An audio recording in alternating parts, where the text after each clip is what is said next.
தோழனுக்கு பக்கத்திலே சோடி என்று வந்தவளே நூல் புடவையில் ஒளிஞ்சுக்கிட்டு நினைச்ச தாளம் போடணுமே.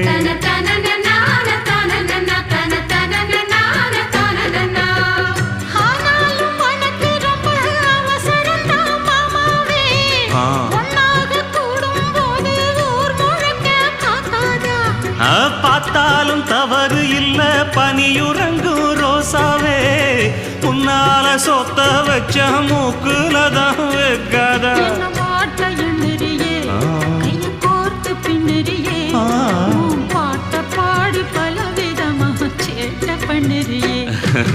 செங்குருவி செங்குருவி காலமட செங்குருவி சேல கட்டி மாமனுக்கு மாலையிட்ட செங்குருவி.